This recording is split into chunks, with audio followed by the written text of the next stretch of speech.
Hi guys, Al Smith here. Welcome to the third defensive lesson. This week we're going to talk about what suit to lead against no trump. Last week we talked about what type of lead to make. This week we're talking about the second most critical defensive decision you're going to make. Last week we talked about what type of suit, what type of lead to make. This time we're going to talk about what suit to lead.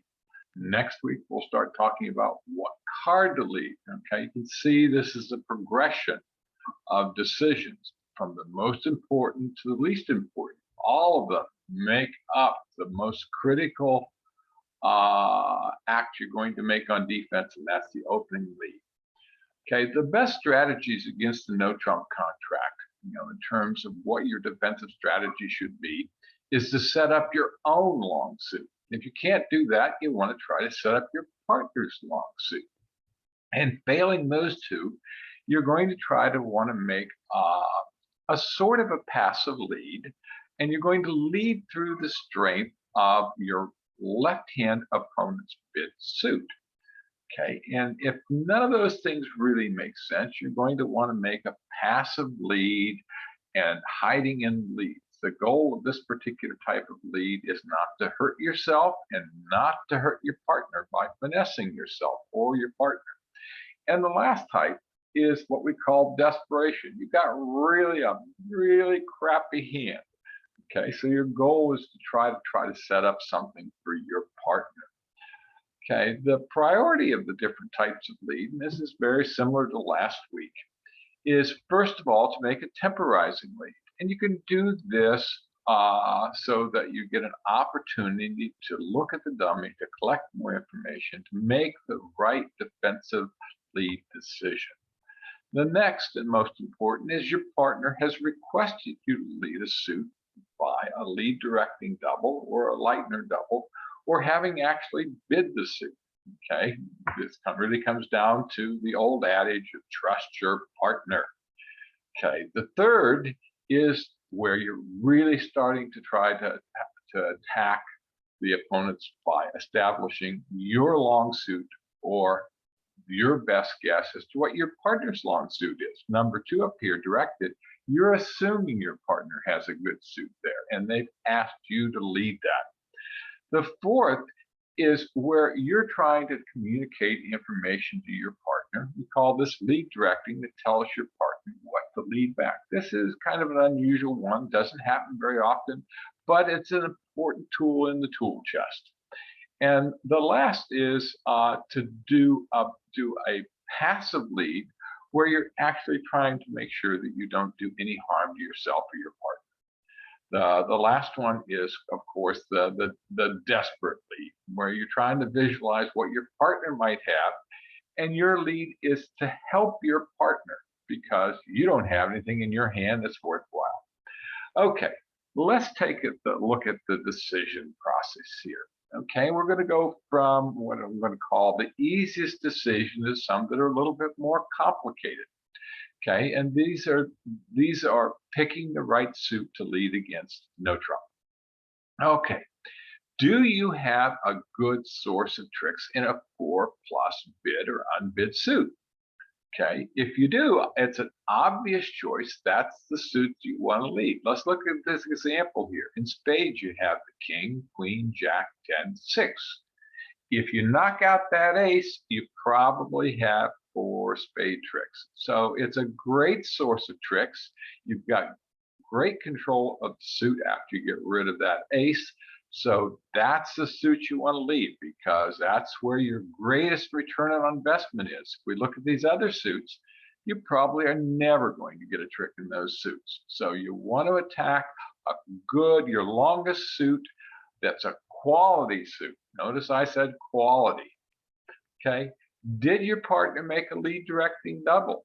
If so, now you can look here. I wanted to put the reason I put this first one first is that even if your partner made a lead directing double, you've got the right to override that if you have a suit similar to the one that's in the first item we discussed, because you know that you can establish 4 tricks. Your partner might have a good suit, but the probability that it's going to be as strong is low. So that's why I've sequenced in this particular order.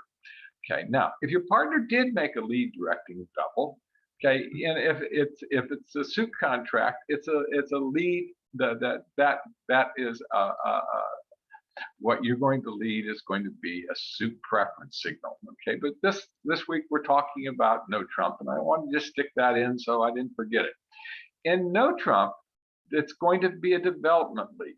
Okay, and what you're going to do is based upon the number of cards in that suit, and we'll get to this in a later lesson as to exactly which card you're going to lead and so forth, is you're going to lead the highest or you're going to lead fourth.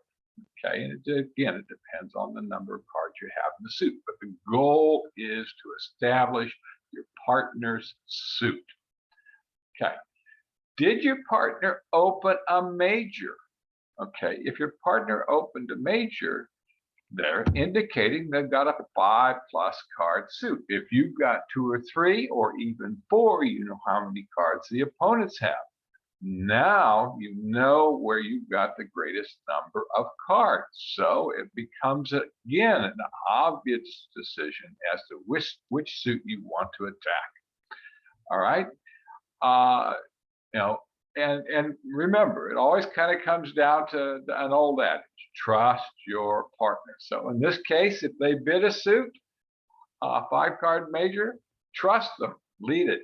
Okay, did your partner overcall in a suit? Again, this says they probably 95% of the time have a 5+ card suit and have something in that suit. If you don't have a good suit of your own, obviously you want to trust your partner and you want to lead it. So you can see here, these are pretty easy decisions here as you go from the best down to number 4. All right, now, you get to where you don't have one of these obvious decisions. The first question you have is, do you have a worthwhile unbid suit with trick potential? Okay, now this can also be a bid suit. Okay, but is it worthwhile? Let's take a look at this suit here. Okay, it's got the Queen, Jack, 10, 6, 3. Okay, this is a very worthwhile suit because you've got 3 pushers. Okay, if your partner might accidentally have the ace or king, but let's assume they don't. If you can knock out the ace and the king, now you have potentially 3 tricks. Now, if this was just the Queen Jack, this suit would be nowhere as good because they might have the 10, and leading the Queen, it generally signifies having the Jack, and you might actually be forfeiting a trick. So worthwhile is based upon the ability, after you knock out the higher cards, having something as a winner in that particular suit. Okay, now obviously you're going to lead this suit unless the opponents bid it. Now, even with this particular combination, you might consider leading it because you've got 3rd round control. But if one of the opponents bid this as an opening bid, they obviously have 5 cards in that suit. You've got 5. You don't want to help them establish that suit. Now, given that you don't have an obvious decision, you want to start gathering more information. Okay, and you want to think this through. Okay, so did your partner open a minor? If so, you want to try to visualize or intuit how many cards your partner has in that suit, since your partner, when they opened a minor, only guarantee 3 cards in that suit. And in some using some conventions, if it's diamonds, they guarantee 4. So if your partner opens a minor and it's obvious they have from the bidding, it becomes obvious that they have a long suit in that minor, you need to think that through, and then it becomes a logical candidate to the lead. If, however, it becomes you're not quite sure that it's a real suit, but a short suit with like 3 cards, then you have to think through as to whether you really want to pick that suit or not. Did the opponents ignore the majors? For example, in this auction here, the Opponent opened one no trump, you passed, and they went directly to three no trump. Obviously, the responder does not have a four-card suit. If the responder had a four-card suit, they would have bid stamen. All right, so responder doesn't have a four-card suit. Does the opener have a five-card major? Probably not, or they wouldn't have opened one no trump. So you've collected a lot of information there. Okay, the opener probably doesn't have a five-card major. The responder doesn't have a four-card major. So you guys have probably got a bit in one of the majors. Which one is it? If you're sitting there and you've got five cards in a major, you've got a pretty good idea because you can see the cards in front of you. If you've got shortness in a major, let's say you've only got a singleton, you've got a good idea that your partner has at least five. So we'll assume the opener has four, the responder has three. That would be seven, and you've got one, that's eight. It says, hey, your partner must have five. So it becomes a very reasonable and logical candidate to lead from shortness if you've got shortness in a major suit with this auction. So we'll talk about that more too. Okay, so if they've had this auction, you eliminate the minors and pick a major. So you can see the process here is kind of a process of elimination. Okay, by eliminating those suits that become fairly obvious that you don't want to lead. Okay, and here we talked about, as I said previously, if you've got 5+ cards in the suit, the decision's easy. If you've got shortness in one of the major, that's pretty easy too, because each of those cases, that becomes your choice. You know, one of the things you really have to pay attention to in the auction is what are the unbid suits. Okay, when the opponents bid a suit, it generally says they have something in it. Okay, the same is true when your partner bids a suit. But obviously, if you and your partner haven't bid a suit, if the opponents have bid 3 suits, you've got a pretty good idea that your best suit probably is the one that was unbid. So you also have to pay attention to the bidding in terms of what suits were artificially bid. You know, for example, if the opponents bid stamen, the bidder of stamen is implying that they have a 4-card major. So if the opener bids a major and then the responder goes to no trump, you can pretty well assume and place that the responder has 4 cards in one major and the opener has 4 cards in the other major. Okay, now another thing to pay attention to is, if we'll just take that example again, they open one no trump, the responder goes 2 clubs, and you're sitting behind the responders and you pass, you are in essence saying, I don't want a club lead, because you failed to make a lead directing double of an artificial bid. So pay attention to those situations where you or your partner can make a lead directing double, because what you're actually interjecting into the auction is the decision as to whether you want that suit led or not led. So by reviewing that, it helps a lot in making the decision about what suit to lead a lot easier. Okay, so if they didn't make a lead directing double, eliminate that from the choice of suits. If they did, go back to the previous slide and lead that suit.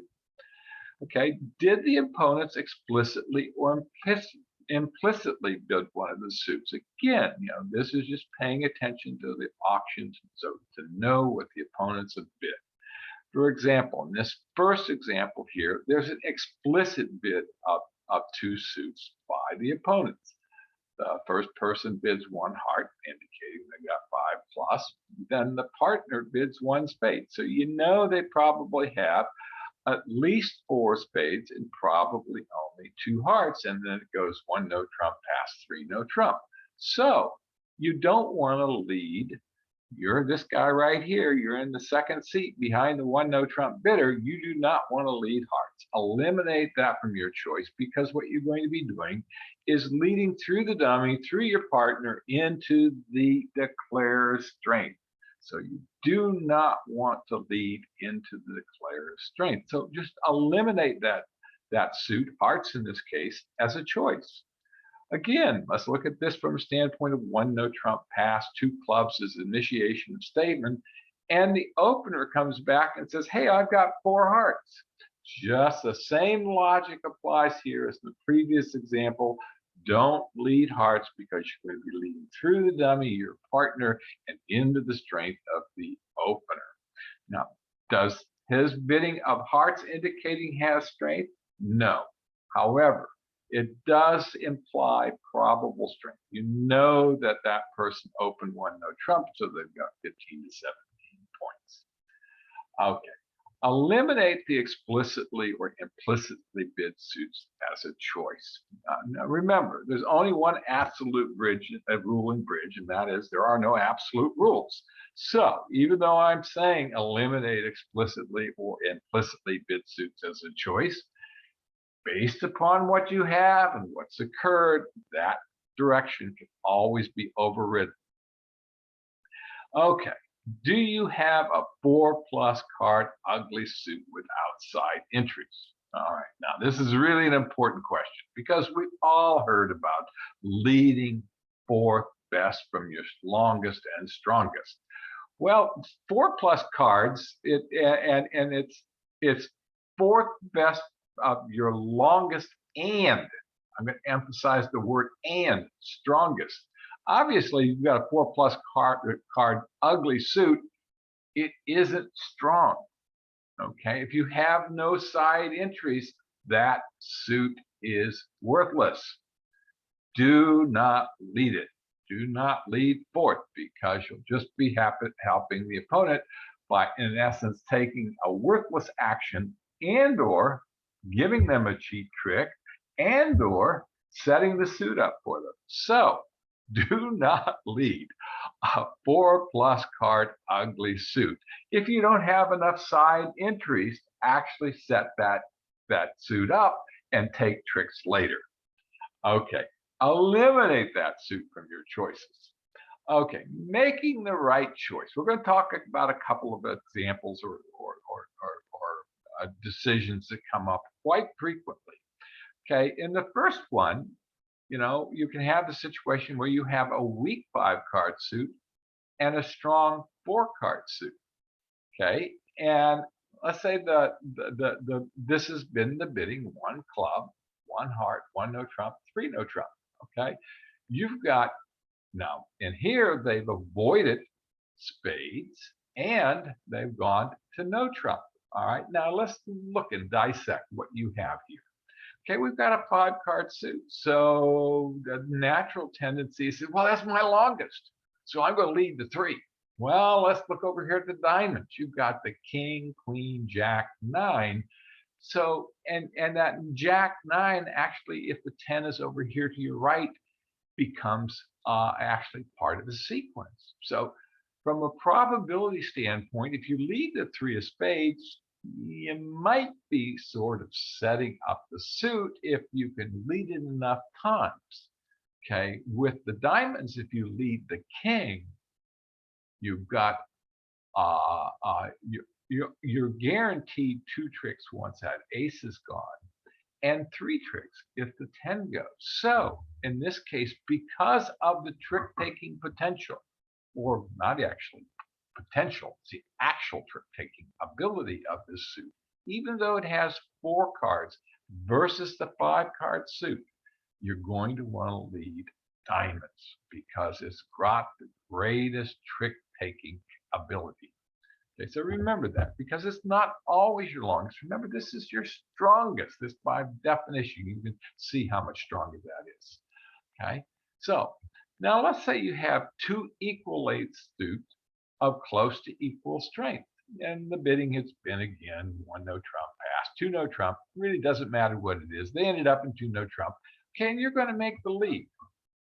Okay, and you've got the king, 10, 5, 3 of spades, and you've got the queen, 9, 8, 2 of hearts. And you go, wow, those are about equal. Which one should I lead? Okay, this makes for kind of a hard decision, but I kind of got an easy rule for you to handle. Go ahead and add up the value of the top three cards, where the king is equal to 13 and the queen is equal to 12 and the jack is equal to 11 and the 10 is equal to 10. Obviously, an ace would be equal to 14. Okay, so if we add these three up, okay, we're going to have 13 plus 10 plus 5 is 18. If we add this up, we've got 12 plus 9. Well, 13 plus 10 plus 5 is 28. And the sum in the hearts, the 3, is equal to 29. So when it's close like this, add up the value of the top three cards and lead the suit that has the greatest sum. Okay, and you go, gee, you kind of think about that, because together those three cards constitute your greatest potential at taking tricks. All right, now let's look at another one of these brain teasers in terms of which suit to lead. You have two suits of equal length, but one headed by the ace.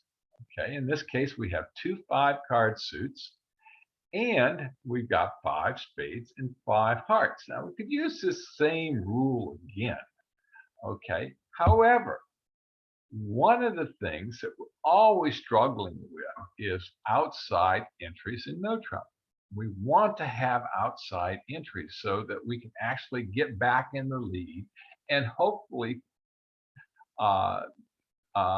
use it to lead the suit where we have the greatest potential for setting for taking tricks.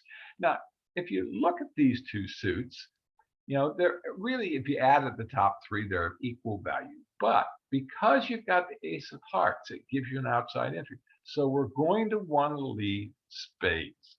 The reason for that is we've got a guaranteed outside entry with the ace that was going to allow us to lead spades again. So we're going to lead the fourth. We'll talk about that more in the next weeks. Okay. And if our partner has the queen or the ace, now we've really got a great thing going, because they're going to take the trick, they're going to return the suit, and it's going to help tremendously to develop that suit. Let's say the partner's got the queen and the declarer has the ace. We lead the fourth, partner plays the queen, the declarer takes the ace.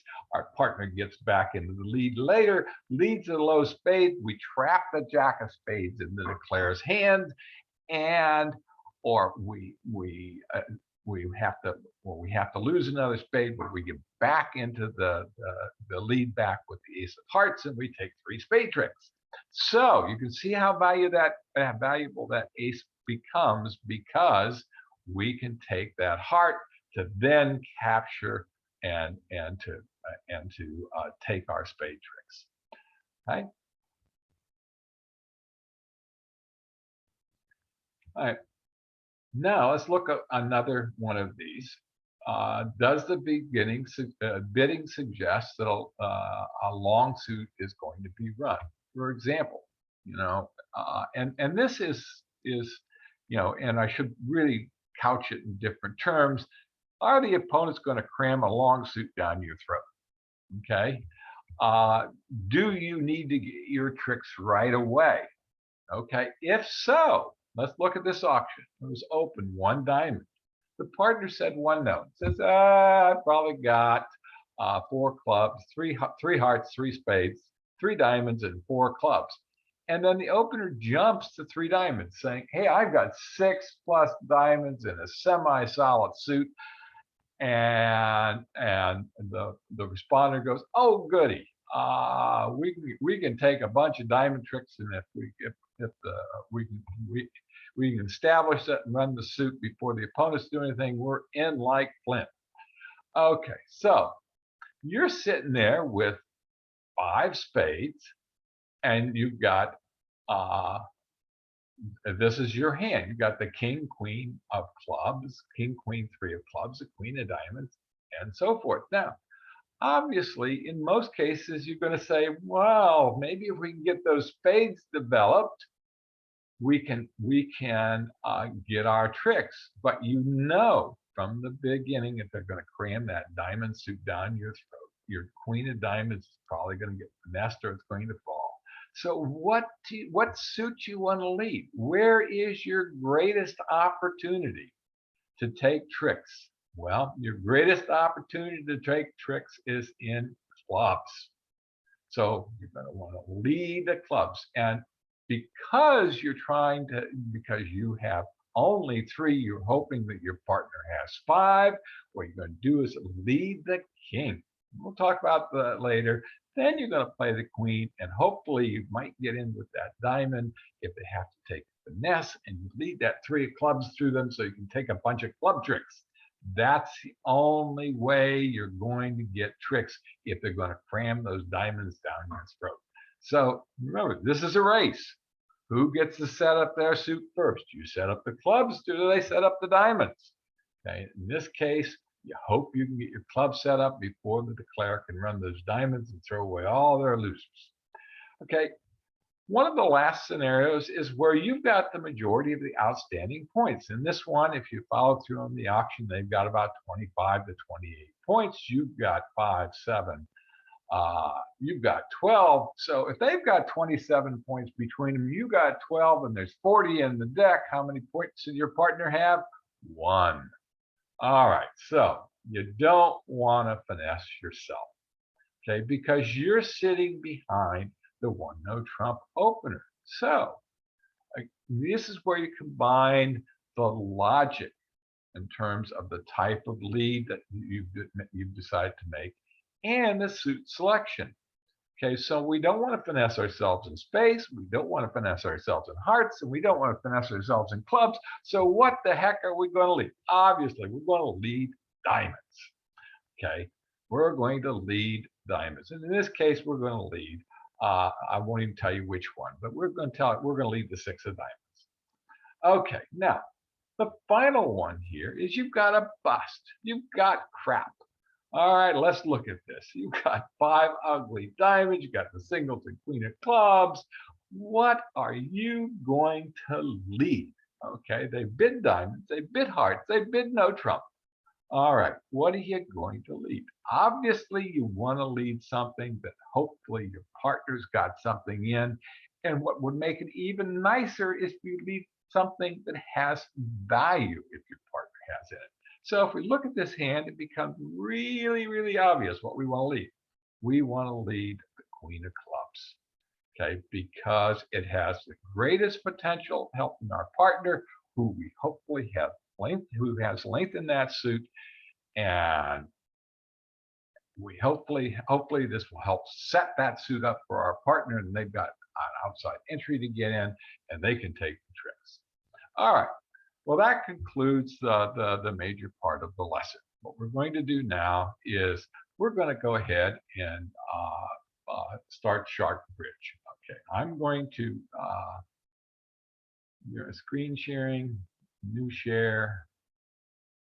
I'm going to Shark Bridge. I'm going to put in Al the dummy.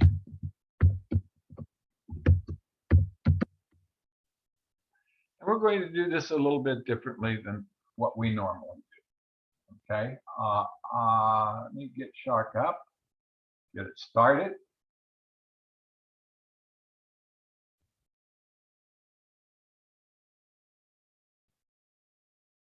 I've got it set. There we go. Al the dummy is here. All right, now what we normally do on Shark is everybody plays the hand, but since this is a recorded lesson, what we're going to do is I'm going to talk through the hands and play them and give the explanation that I would normally give after you played the hand. So let's review the bidding. Okay, up here, East is over here. That's our right-hand opponent. They bid one no trump. Our left-hand opponent bid two clubs, Stayman. Then our right-hand opponent bid two hearts, and they've got four hearts. Okay, and then two no trump, three no trump. All right. So what do we know? East has got 15 to 17 high card points, got four hearts. West has got probably 10 plus high card points because, or has got 8 to 9 high card points because they only bid two no trump, and they've got four spades. So we kind of look at our hand here, and obviously we've got a long, strong suit. Pretty obvious. As long as we use our two eyeballs, we can see that we've got a long, strong suit. So what we're going to do is we're going to lead the king of clubs. Okay? And I got to come over here. And what's going to happen now is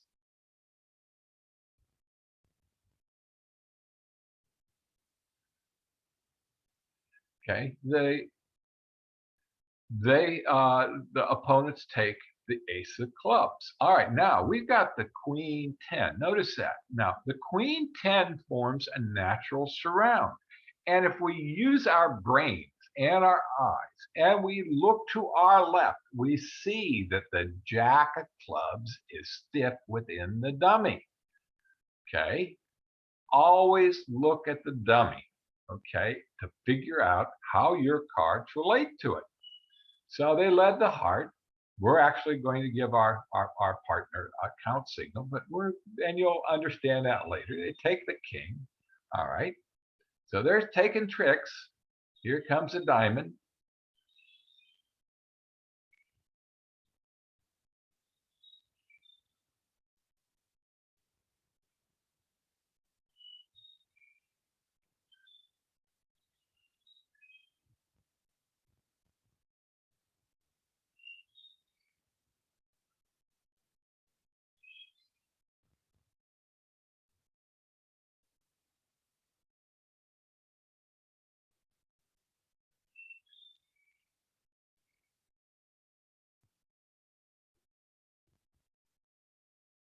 And we're hoping he's going to run out of those diamonds pretty soon. Here comes a heart. We know we can't take anything in spades, so we'll just throw that away. There goes the heart. Now we're hoping, hey, partner, have something good. We have to actually force to throw away the club. Hey, look at that. Our partner took that ace of spades. Now they're going to take their good nine of hearts. We're counting the clubs. There's been 6 played, 7 played, 8, 9, 10. Here comes the club.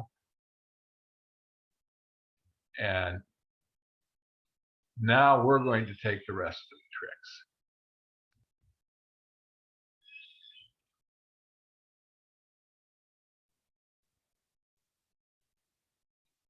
Okay, now, if we look back at this real briefly, let me go back to replay, okay, and click on OK. And what we can see here is that we're leading from the top of what's called a near perfect sequence. And I'll describe that next week. Okay, but what that does is allow us to pick our longest suit and make a lead that helps establish the tricks. All right, let's look at another hand. Okay, in this one, the bidding has been very similar. 1 no trump, 2 clubs for Stayman, 2 hearts, and so forth.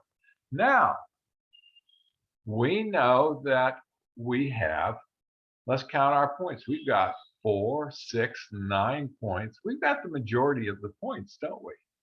Okay, we know that and let's take another look at the auction. Our partner in North made a lead directing double. I kind of missed that. Okay, so it's obvious now that what we're going to lead. We're going to lead a club, and we're going to lead a club because our partner told us to. Okay, and what we're going to do is we're going to give them. This is conventional. You'll learn about this later. We're going to lead our middle card. Okay, and we're going to turn on the robots. Okay, and our partner jumps up with the king, queen. All right. Now they lead the 10 of clubs. All right. Now we're going to signal with the 5. And the reason that becomes really important is that the 3 is missing. So our partner who's paying attention knows that the 3 is missing. So we're going to jump up, even though we see that there's a potential they're going to do this. We don't want to give them a trick. We're going to jump up with that ace, and now we're going to come back with that club. Okay, and we're going to see what happens. Our partner's got all the rest of the clubs. Cool. Okay, now let's see. We've got, we really don't have much here. We do have the king of diamonds. So what we're going to actually do is we're going to signal for a diamond because we looked at the dummy and said, we got a winner. All right, so we're going to throw away some things, and our partner is sitting there taking these clubs all day. I love my partner.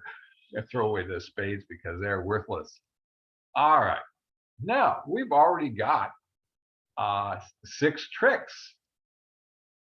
All right. Let's see if we can get another one. Maybe we can get a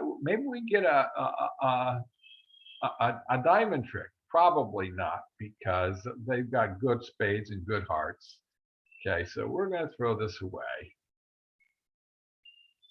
He obviously has the ace of diamonds. He's just playing with us now. He's going to take that jack of hearts. Watch this. There comes that jack of hearts. Okay, go throw. He's got ace of hearts and the ace of diamonds left. So, however, because we won the race, because our partner, our fantastic partner, did a lead directing double. Okay, we got 6 tricks. Let's just back up for a quick second here. And what happens if we don't pay attention to our partner? All right.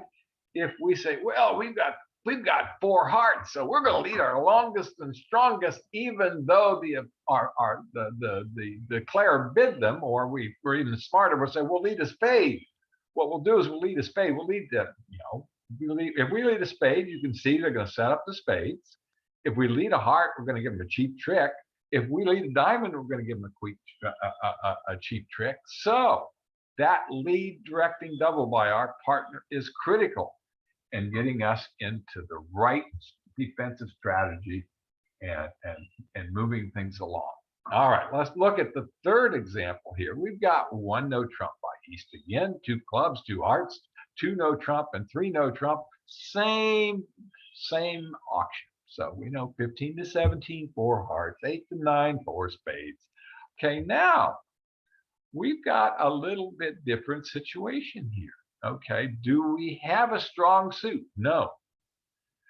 Did our partner do a lead directing double or bid? No. All right, so we've got to think about this for a second. Say, well, what's our longest suit? Well, it's clubs. Did they bid it? Yeah, they did, but it was an artificial bid. Okay, now our partner did not double that club. So do we want to lead clubs? Probably not. So let's go ahead and try to ferret this out. We're going to lead the 8 of diamonds and see what happens, because we got to run the robots again. Let's see how we do. Okay, here come the opponents. They're coming after those spades. Our partner jumped in there, led the 3 of clubs. Interesting. What we're going to do is give them encouragement. We've got that king set up now.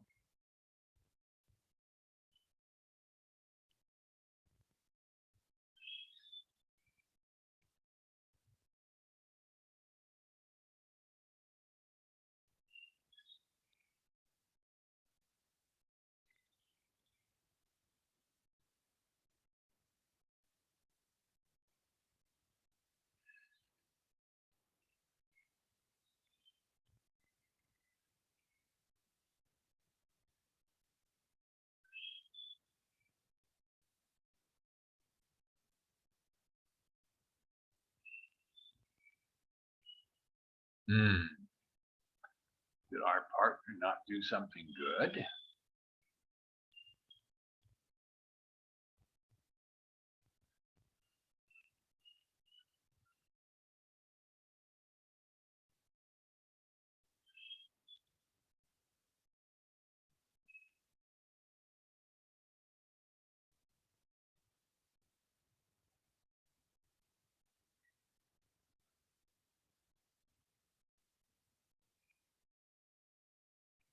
Okay. So this is a toughie. Our partner wasn't really strong enough to make a lead directing double. Okay.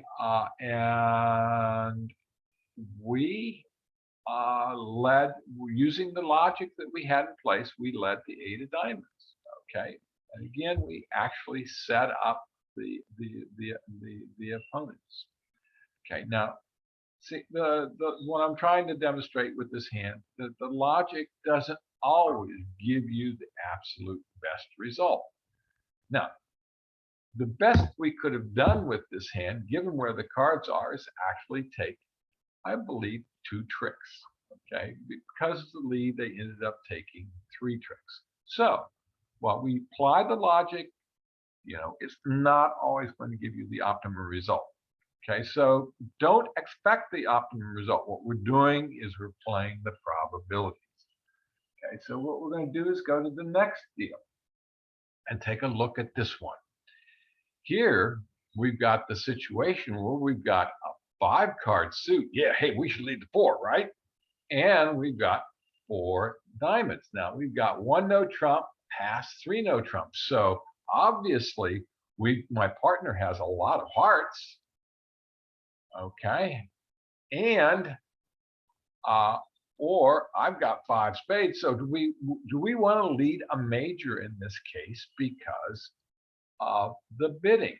Well, we've got this king, queen, jack, 9. So obviously we can take 3 diamond tricks if things work out correctly. So what we're going to do is we're going to override the logic that says lead a major because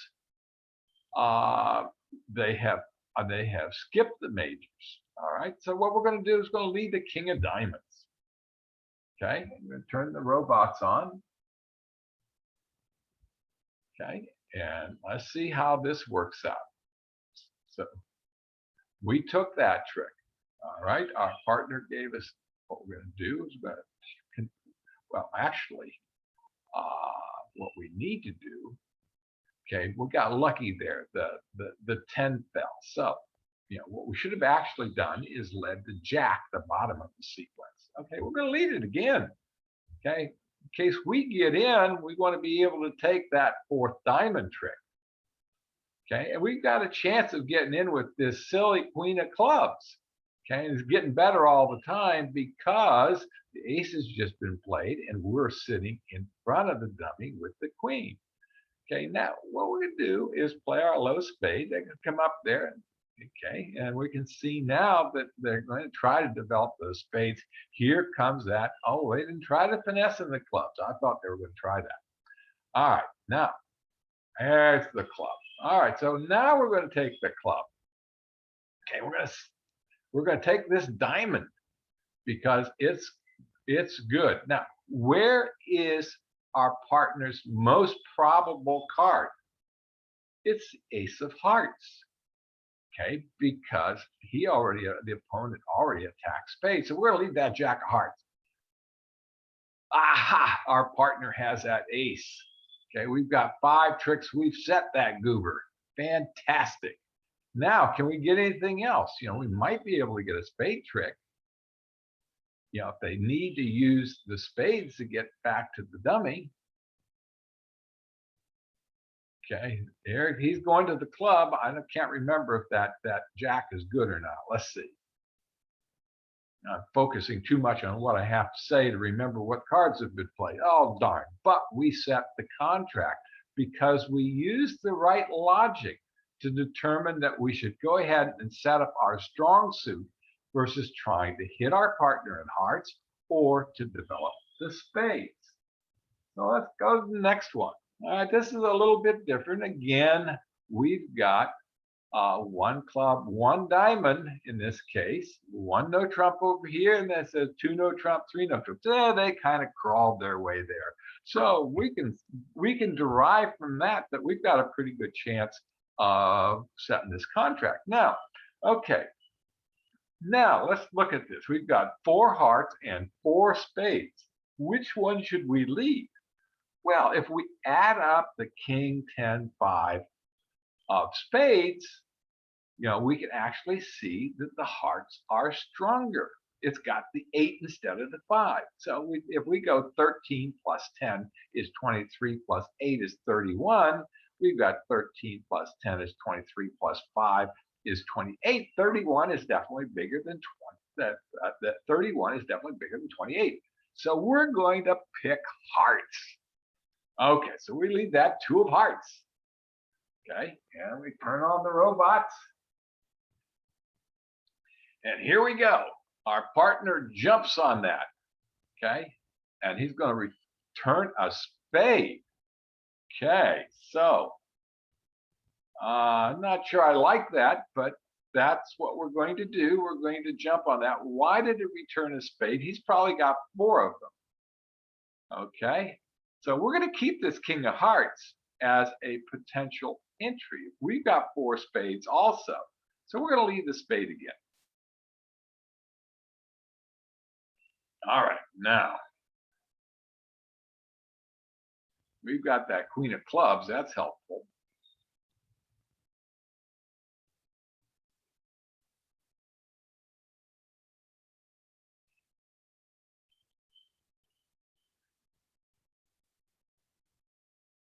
Here comes that club. He's going to take the finesse this time. He is.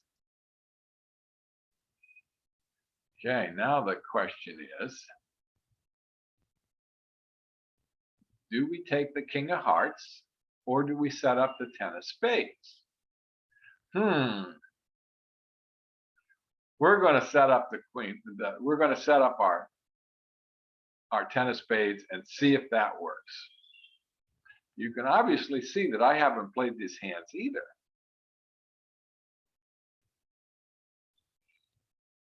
Okay, we can get rid of that 8 of hearts. I'm actually go back and play this hand again because 4 of clubs. Okay, we're going to dump that jack of diamonds. I'm going to hope our partner's got diamonds. I think the king of hearts is entry. I can't remember. Oh dear. Aha.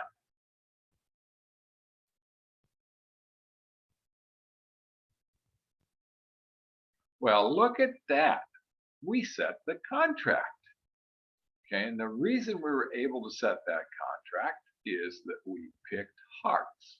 Okay, we didn't give up anything. If we'd picked spades, we actually would have given up a cheap trick in spades because the queen would have won and they would have made the contract. Now, it's just that when you add up these 3, it gives you the greatest, the one with the greatest sum of those top 3 cards gives you the greatest potential for controlling the suit. Okay, I don't think I've ever seen that written down anywhere, but that's the basic math. Okay, let's go to the next one. Okay, and here we've got the same. We got a situation where they're no trump again. We've got 4 hearts and we've got 4 spades. Now, obviously, if we add up the top 3, this is going to be I think 14 plus 10 is 24, 29, and this is 13 plus 10 is 31. The hearts are actually going to be higher, but the overriding factor in this hand with 2 4-card suits, one with the ace, is that we're going to want to leave the suit without the ace, okay, because it gives us greater potential in terms of being able to set up that suit, because the ace is going to give us that entry that allows us to leave that suit a second time. So let's go ahead and leave that too.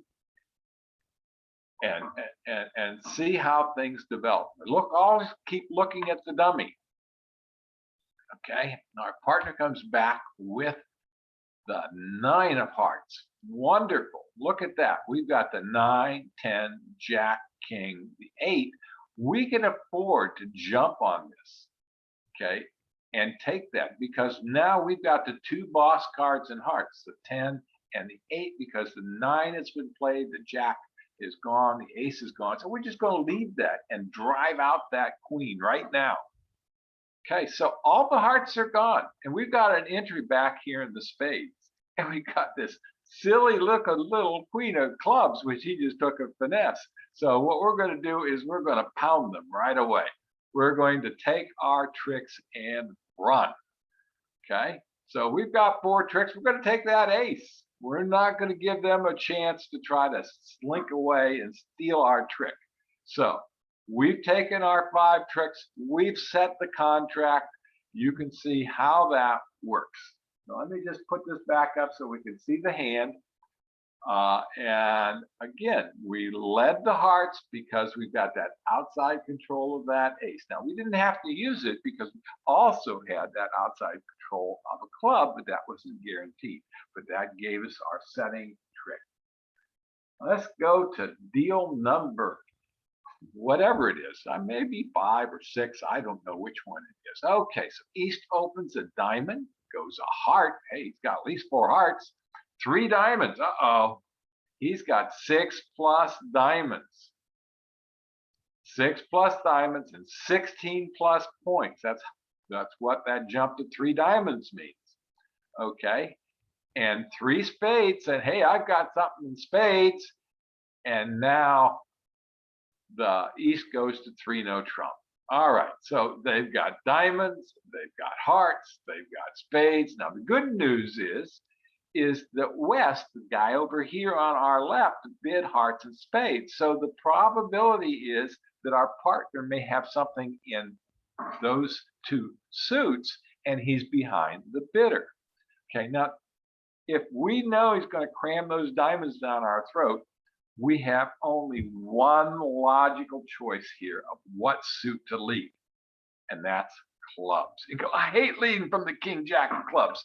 Well, and generally, if you don't want to lead that. Now, one of the other things we have to think about here is that we don't want to block ourselves because we're trying to set something up for our partner. So we're going to lead the king of clubs and see what happens. Okay. Look at that. Nobody took the trick. So now we're going to lead the jack so we don't block ourselves. It comes up with the ace. Oh, look at that. Look at that.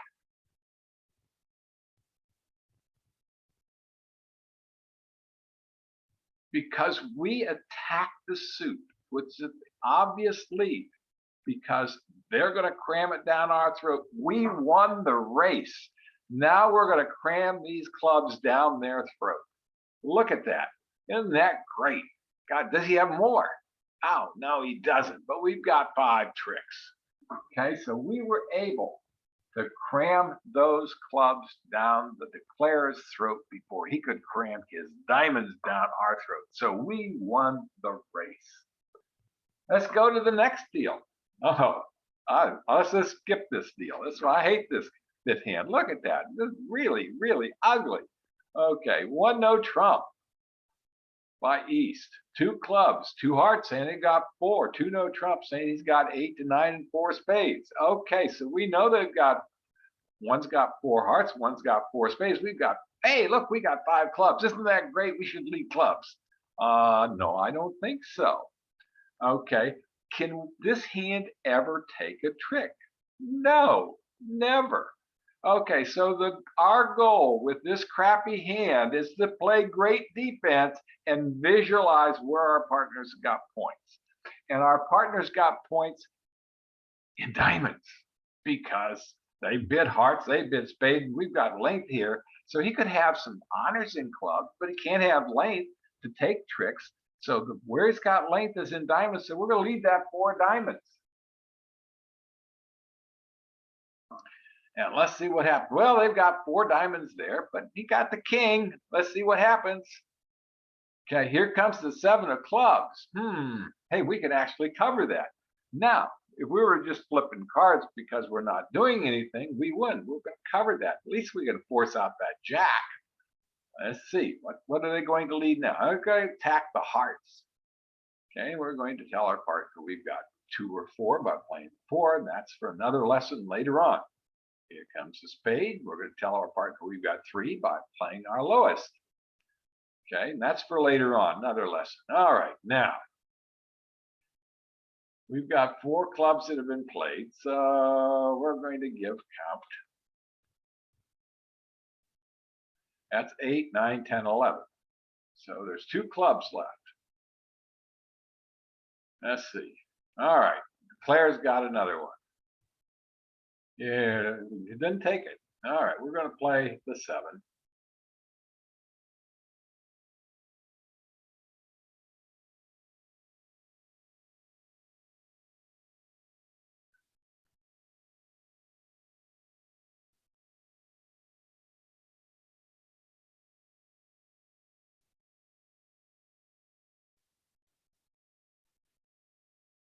There's that 13th club. Now what? Here comes the spade.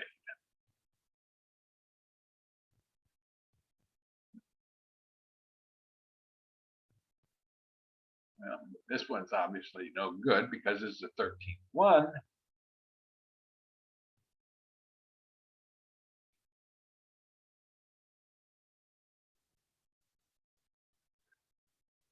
All right. Now,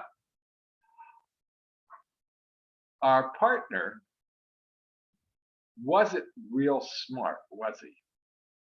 Okay. Wasn't real smart at all. In fact, that little silly robot didn't play well at all because we led that 4 diamonds, didn't we? Okay. And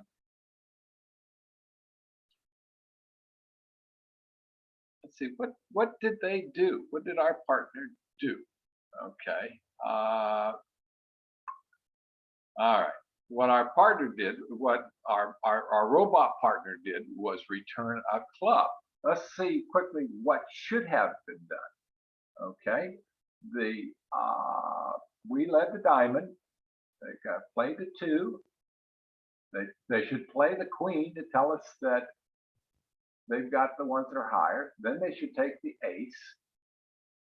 Okay, we can throw away 2 of clubs because it's never going to take a trick and we want to discourage in the suit. So let's, we're going to play a diamond from here. Okay, now the declare knows, our partner knows that he's going to have to lose a diamond. Okay, and while he has control, he wants to lead let's do an undo there. Wants to lead that king of diamonds. Okay, going to start forcing them to throw away winners. Okay, and we're going to throw away another the 3 of hearts and get diamond. Now he's going to force out that 10. All right, forcing out that 10. Okay, the opponent takes a jack of diamonds. Now they can take 4 club tricks. They can take 3 heart tricks. If they kept the hearts, they might have been able to finesse it. But they're ultimately going to have to give up a spade. Now, our dumb robot partner should have forced out the diamonds so he can get back in with that ace of spades later on and take that 9, 8 of diamonds. So, you know, who says that robots are smart? The Shark Bridge robots aren't real smart. Okay, let's go to the next deal. And let's see what this one looks like. Okay. Or is this the same one? I don't know. So we've got the same type of situation here. We've got, I think that is the last one. So let me just make sure next deal is still the same one. So that's the end of the Shark Bridge. So we're going to turn it off. Okay, and we're going to come back to Zoom. Okay, and I'm going to stick this back up here real quickly, and we're going to come down to the end of here.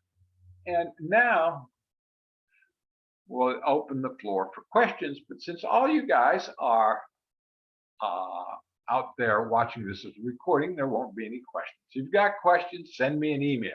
Now, at the end of the handout are the hands with the opening leads so that you can study the hands.